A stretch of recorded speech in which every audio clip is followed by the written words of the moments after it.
On a bright, dusty morning in Hillside County, 62-year-old farmer Robert Clay found a letter in his mailbox stamped with the seal of the White House. Dressed in worn overalls, he squinted at the elegant envelope as his old dog Buck trotted beside him and muttered, "What in the world?" Inside was a neatly folded letter signed by President Donald Trump, thanking Robert for his decades of hard work feeding the nation and referencing recent local news footage showing Robert working alone on his storm-damaged land, ending with the president's words, "I want to help." Robert sat on his porch swing, letter in hand, his calloused fingers trembling slightly. He had never been one to accept help, especially not from people in high places. His life had always been built on pride, grit, and earning every inch of the soil he tilled, making this unexpected offer stir something deep inside. Living a quiet, solitary life on the same farm his family had worked for 5 generations, Robert grew corn, wheat, and raised a few cows. Nothing fancy. Recent storms had destroyed parts of the barn and flooded the east field, and while insurance barely helped, Robert turned down offers of charity from neighbors, spending his days mending fences and nights listening to the radio, never once complaining because, as he often said, "This land's my duty." It had raised him, buried his parents, his beloved wife Lena, who passed 3 years ago, and their only son Ethan, a soldier who died 8 years back. Robert had since learned to live with the silence and tuck his pain deep within. But by that afternoon, word had spread. "Did you hear the president's helping Robert Clay?"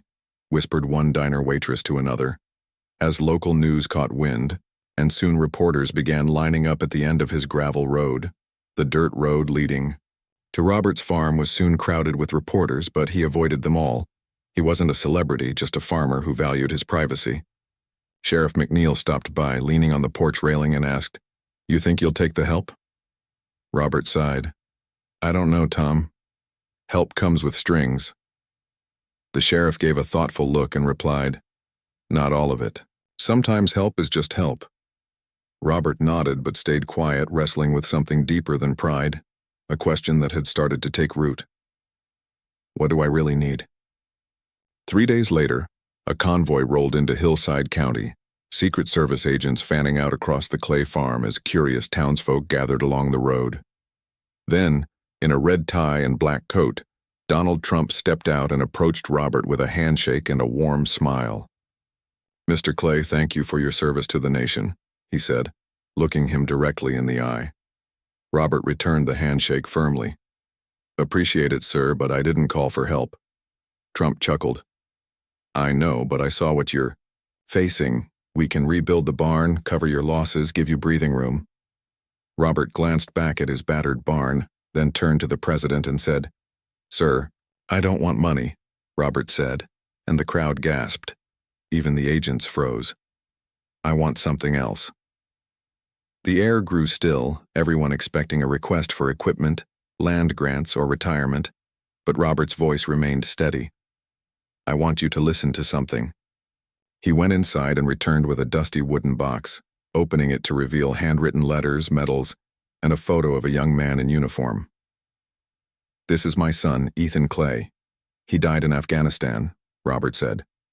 His last letter. "It's not just for me, it's for this country." He handed President Trump a faded envelope. "I want you to read it out loud. Not now, but when you're ready. And I want you to understand it, not as a politician, but as a father." Trump took the letter with care. "I will." That night in his hotel room outside Hillside, Trump opened Ethan's letter. It read, "Dear Dad, if this reaches you, I guess I didn't make it home. I'm not afraid. I just hope we still believe in the good, in the land, in the people who wake up early and work late. Take care of the farm, Dad. It's more than soil, it's our story. And if you ever talk to someone who can make a difference, tell them not to forget us, not just soldiers, but farmers, teachers, the quiet ones. We don't ask for much, just that someone listens." Trump sat in silence for a long time. On the next morning, instead of leaving, he visited Hillside's community hall and called a meeting with town leaders, farmers, and veterans. The news went wild. Standing at the podium, Trump held Ethan's letter. "This is why I'm here." Robert Clay asked for no favors, just for someone to listen. His son's words reminded me that the heart of this nation beats in its small towns. He paused. I'm proposing something new, a nationwide listening tour. No cameras, no press, just conversations. Stories like Ethan's need to be heard. The room was silent. Then it erupted in applause.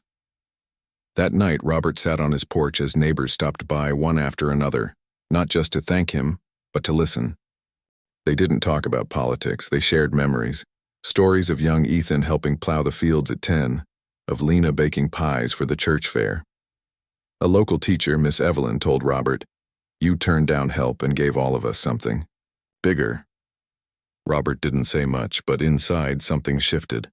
Less burden, more warmth. Maybe the farm wasn't just for working anymore. Maybe it was for remembering, for connecting, for sparking change beyond his fences. Major news outlets ran headlines like, "Farmer refuses aid, inspires presidential movement." But Robert didn't care for fame. He still fed the chickens, fixed the barn with his own hands, and checked the weather like he always had. Letters poured in from across the country, farmers, veterans, families, all thanking him for reminding them of quiet courage. And in his stillest moments, Robert would pull out Ethan's letter, reading it again and again, finding strength in every word. To Robert, Ethan's letter had become scripture. Weeks later, he received a call from the White House. President Trump wanted to include Ethan's words in a national memorial honoring the quiet backbone of America. Robert hesitated, unsure if Ethan would have wanted the attention, but Trump gently replied, "I think he wanted people to remember." Robert agreed, but only if the memorial also listed the names of soldiers from small towns who never came home, so their voices wouldn't disappear. The president promised. Robert traveled to Washington in a simple black suit, Lena's wedding ring hanging from a chain around his neck, while Buck stayed with a neighbor. At the podium, Trump held up the original letter. This wasn't written by a politician. It came from a son to his father and a soldier to his country. Today we honor Ethan Clay and every silent hero nearly forgotten. Robert stood in the front row, eyes misty, heart full. Back in Hillside, he returned to his daily routine, but something had shifted. People treated him not as a hero, but as someone whose story reflected their own. Young farmers sought his advice, veterans came for coffee, and the town created Ethan's corner at the library, filled with letters and journals that kept the memory of quiet sacrifice alive. The seed of one letter had grown into something none of them expected. One day, Robert received a letter from a high school student named Abigail in Wisconsin who wrote, "I heard your story. I didn't know farmers could be heroes. My grandpa's one too. I'm writing my school essay about your son. I want to be someone who listens." Robert read it 3 times, then framed it beside Ethan's photo. Not long after, a man in military uniform arrived at the farm. Captain Dean Walters, Ethan's former squad leader. He handed Robert a small journal and said, "This was Ethan's. He wrote about you on every page." Sitting together on the porch, Robert opened the journal, tears forming as he read Ethan's words about the smell of soil, the taste of Lena's pies, and his dream that the farm would always stand. Captain Walters added softly, "He always believed you were the strongest man he knew." When Robert's old tractor finally gave out, a neighbor offered to fix it. Robert smiled and said, "I think Ethan would want me to accept help now and for the first time in years, let someone else take the driver's seat." Soon after, a young veteran named Luis asked if he could work on the farm to heal and learn. Robert agreed, and Luis became like family. They rebuilt the barn together. Luis listened to Robert's stories, and Robert listened to Luis's pain, proving that healing could go both ways.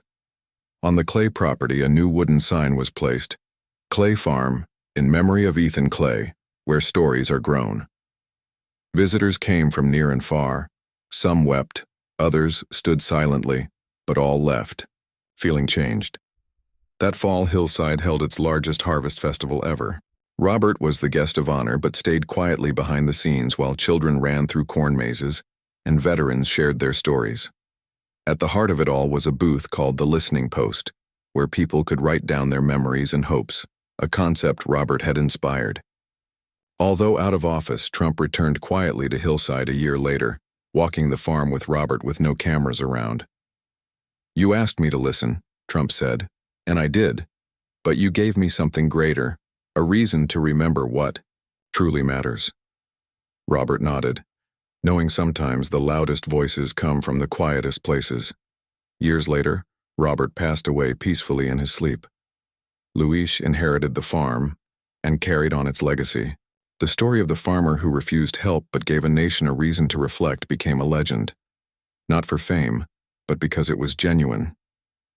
And somewhere in a sunlit field in Hillside, a framed letter still rests, Ethan's voice forever whispering to those who pause long enough to listen.